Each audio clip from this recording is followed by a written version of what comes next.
കേരളത്തിലെ യൂത്ത് കോൺഗ്രസിന് നാഥനില്ലാതായി എന്ന് നമ്മൾ കേൾക്കാൻ തുടങ്ങിയത് മാങ്കൂട്ടത്തിലിന്റെ രാജിയോടെയാണ്.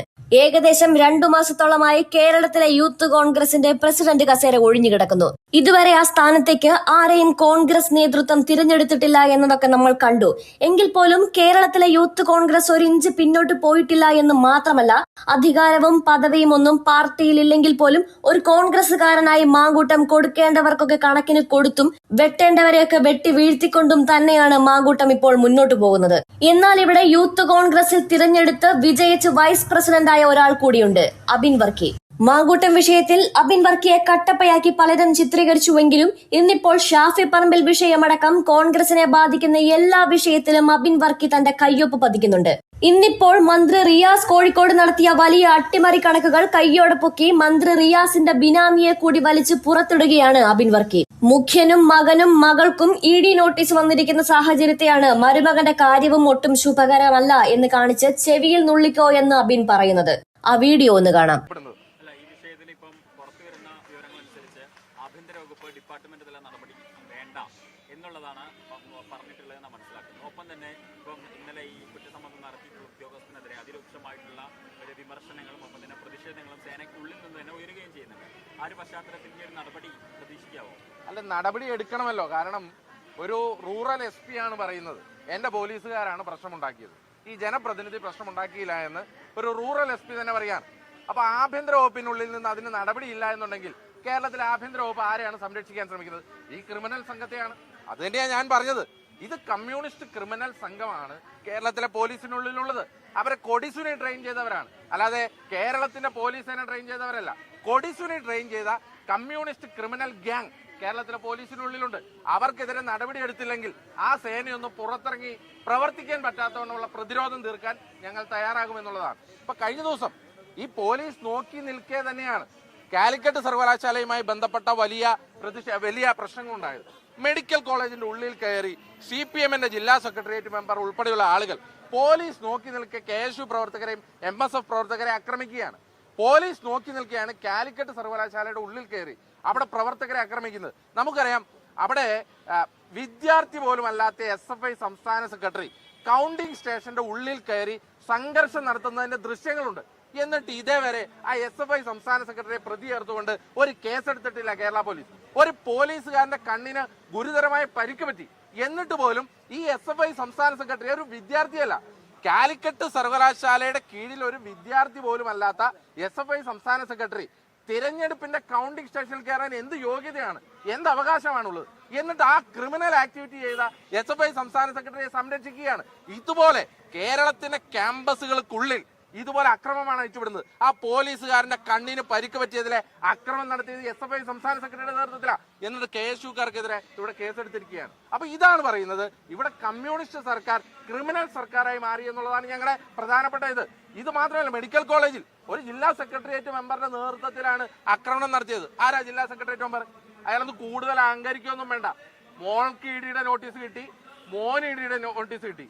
മരുമോൻ ED-യുടെ നോട്ടീസ് കിട്ടുന്ന ദിവസം ആ ജില്ലാ സെക്രട്ടേറിയറ്റ് മെമ്പറൊക്കെ ഇതിലൂടെ എങ്ങനെ നടക്കുമെന്നുള്ളത് ഞങ്ങൾക്ക് അറിയാം. അപ്പൊ അവൻ വിചാരിച്ചുകൊണ്ടിരിക്കുന്നത് പിണറായി വിജയന്റെ കൂട്ടുകാരനായ നരേന്ദ്രമോദി ഭരിക്കുന്നത് കൊണ്ടാണ് അവനൊക്കെ സുഖമായിട്ട് ഇവിടെ നടക്കാൻ പറ്റുന്നത് എന്നുള്ളതാണ്. ഈ കേരളത്തിലും കോഴിക്കോടുമൊക്കെ ഉയർന്നു പൊങ്ങിയ കുറെ സ്ഥാപനങ്ങൾ, പെട്ടെന്നുണ്ടായ വളർച്ച, അതിന്റെ പിന്നിലെ ഫണ്ടിങ്, ആ ഫണ്ടിങ് ഒക്കെ എന്താണെന്ന് അന്വേഷിച്ചാൽ മരുമോന്റെ പിണിയാളായ ഈ ജില്ലാ സെക്രട്ടേറിയറ്റ് മെമ്പറും ഒക്കെ കുടുങ്ങും. അതുകൊണ്ട് അവൻ അധികം അഹങ്കരിക്കാൻ നിൽക്കണ്ട. ആ അഹങ്കരിക്കാൻ നിൽക്കുന്നത് BJP-യുടെ തണലിലാണെങ്കിൽ 6 മാസം കഴിയുമ്പോൾ കേരളത്തിൽ ഭരണമാറ്റം ഉണ്ടാകും. കേന്ദ്രത്തിലും ഒരു ബീഹാർ തെരഞ്ഞെടുപ്പൊക്കെ കഴിയുമ്പോൾ എന്തൊക്കെ മാറ്റം ഉണ്ടാവും എന്നറിയാം. അതുകൊണ്ട് ആ ജില്ലാ സെക്രട്ടേറിയറ്റ് മെമ്പറൊക്കെ കരുതി വെച്ചോ, ചെവിയിൽ നുള്ളി വെച്ചോ. മോനും കഴിഞ്ഞ് മരുമോൻ ED നോട്ടീസ് കിട്ടുന്ന ദിവസം അവനെ ഞങ്ങൾ എടുത്തോളാം എന്ന് മാത്രമേ പറയാനുള്ളൂ. ഉണ്ടല്ലോ, കോഴിക്കോടുണ്ടല്ലോ. കോഴിക്കോട് നിന്ന് ഉയർന്നു വന്ന സംശയാസ്പദമായ ചില സ്ഥാപനങ്ങൾ, ആ സ്ഥാപനങ്ങൾക്കെതിരെ കേസുണ്ടായിരുന്നല്ലോ. ആ കേസുകളൊന്നും പിന്നീട് പുറത്തു വന്നില്ലല്ലോ. ആ സ്ഥാപനങ്ങളുടെ ഫണ്ടിങ് എങ്ങനെയാ വന്നതെന്നുള്ളതിൽ ഇപ്പോഴും സംശയങ്ങളുണ്ടല്ലോ. ആ സ്ഥാപനങ്ങളുമായി ബന്ധപ്പെട്ട് ഈ ജില്ലാ സെക്രട്ടേറിയറ്റ് മെമ്പറിന്റെ ബന്ധം എന്താണ് എന്നുള്ളത് അന്വേഷിക്കേണ്ടതുണ്ടല്ലോ. ആ ജില്ലാ സെക്രട്ടേറിയറ്റ് മെമ്പർ ആരുടെ ബിനാമിയാണെന്നുള്ളത് കോഴിക്കോട്ടെ പത്രക്കാരെ നിങ്ങൾക്ക് അറിയില്ലേ? ഞാൻ നിങ്ങൾക്ക് പ്രത്യേകിച്ച് പറഞ്ഞു തന്നോ? കോഴിക്കോട്ടെ ജനങ്ങൾക്കറിയില്ലേ? ആരുടെ ബിനാമിയാണ് ഇയാളെന്നുള്ളത്. അതുകൊണ്ട് ഇയാള് അധികം വന്ന് അങ്ങ് അഹങ്കാരം കാണിച്ച് KSUക്കാരെ MSFുകാരെ ആക്രമിക്കാനൊക്കെ ശ്രമിച്ചാൽ അതിനെങ്ങനെ മറുപടി ചോദിക്കണമെന്ന് ഞങ്ങൾക്ക് അറിയാം. അയാൾ ചെവിയിൽ വിളിക്കൂ.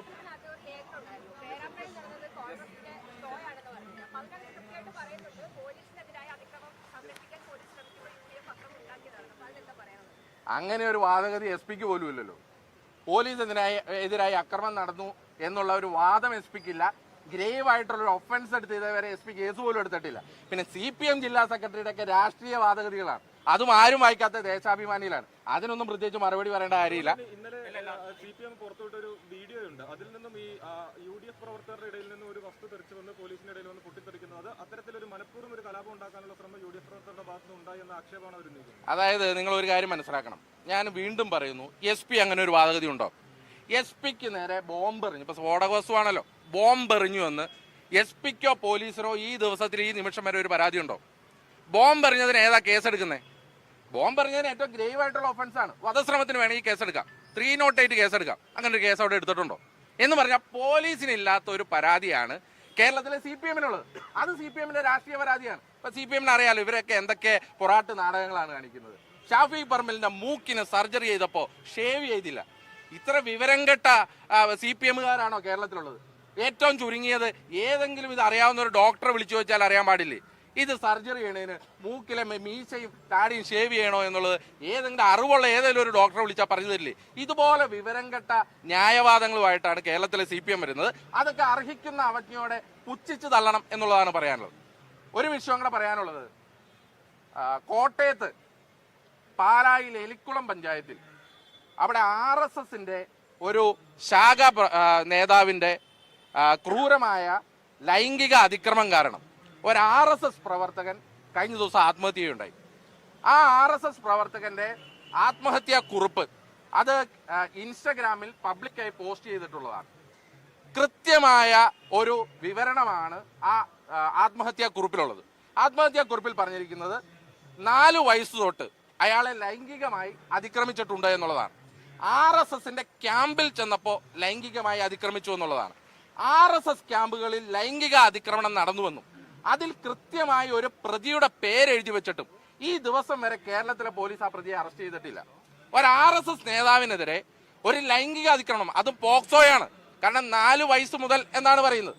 4 വയസ്സ് മുതൽ ഒരു കുട്ടിയെ, കൊച്ചു കുട്ടിയെ RSS ക്യാമ്പിൽ വെച്ച് ലൈംഗിക അതിക്രമണം നടത്തിയെന്നും അതിന്മേലുണ്ടായ മാനസിക വിഷമം കാരണം താൻ ഡിപ്രഷനിലായെന്നും ആ ഡിപ്രഷൻ മുഖേനയാണ് താൻ ആത്മഹത്യ ചെയ്യുന്നത് എന്ന് പരസ്യമായ ആത്മഹത്യാ കുറിപ്പ് എഴുതി വെച്ച് ഒരു ചെറുപ്പക്കാരൻ ആത്മഹത്യ ചെയ്തിട്ട് ആ ആത്മഹത്യക്ക് കാരണക്കാരായ RSSന്റെ നേതാവിനെതിരെ ഇതേവരെ നടപടിയെടുക്കാനോ അറസ്റ്റ് ചെയ്യാനോ കേരളത്തിലെ പോലീസ് തയ്യാറായിട്ടില്ല.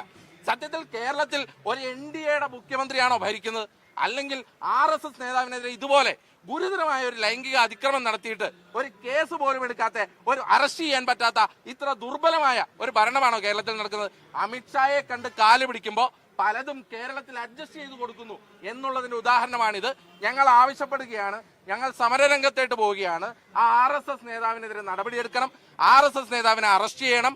RSS ശാഖകളിൽ നടക്കുന്ന ഇതുപോലെയുള്ള പ്രവർത്തനങ്ങൾ ഉണ്ടെങ്കിൽ അത് കണ്ടെത്തണം. കാരണം ആ ആത്മഹത്യാ കുറിപ്പിൽ പറയുന്നത് sexual abuse and physical abuse എന്നുള്ളതാണ്.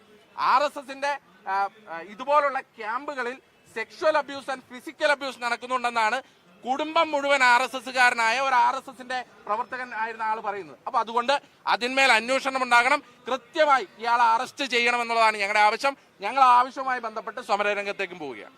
മറ്റൊരു കാര്യം, യൂത്ത് കോൺഗ്രസിന്റെ സംസ്ഥാന അധ്യക്ഷനെ ഇതുവരെ തെരഞ്ഞെടുക്കാൻ പറ്റിയിട്ടില്ല. 2 മാസം പിന്നിടുന്നു. ഇങ്ങനെ ഈ പേരാമ്പ്ര വിഷയമൊക്കെ ഉണ്ടാകുന്ന സമയത്ത് പോലും യൂത്ത് കോൺഗ്രസിന് സംസ്ഥാന അധ്യക്ഷൻ ഇല്ലാത്ത ഒരു സ്ഥിതിവിശേഷമുണ്ട്. അതിന്റെ ചർച്ചകൾ പുരോഗമിക്കുകയാണ്. യൂത്ത് കോൺഗ്രസ് സംസ്ഥാന അധ്യക്ഷനെ തെരഞ്ഞെടുക്കേണ്ടത് ഡൽഹിയിൽ യൂത്ത് കോൺഗ്രസിന്റെ ദേശീയ നേതൃത്വമാണ്. ദേശീയ നേതൃത്വം അതുമായി ബന്ധപ്പെട്ട് സംസ്ഥാന നേതൃത്വമായി സംസാരിക്കുന്നുണ്ട്. അതിന്മേൽ ഉടൻ തന്നെ അതിനകത്തൊരു തീരുമാനം വരുമെന്നാണ് പ്രതീക്ഷിക്കുന്നത്. പ്രത്യേകിച്ച് യൂത്ത് കോൺഗ്രസിന്റെ ചാർജുള്ള AICC സെക്രട്ടറി ശ്രീ കൃഷ്ണ അല്ലവർ, അദ്ദേഹം ബീഹാറിന്റെ ചുമതലക്കാരൻ കൂടിയാണ്. അപ്പൊ ബീഹാറിന്റെ തെരഞ്ഞെടുപ്പുമായി ബന്ധപ്പെട്ട ചില തിരക്കുകൾ ഉണ്ടെങ്കിൽ പോലും ഉടനെ തന്നെ അതിന്മേൽ കൂടിയാലോചനകൾക്ക് ശേഷം ഒരു തീരുമാനം ഉണ്ടാവും.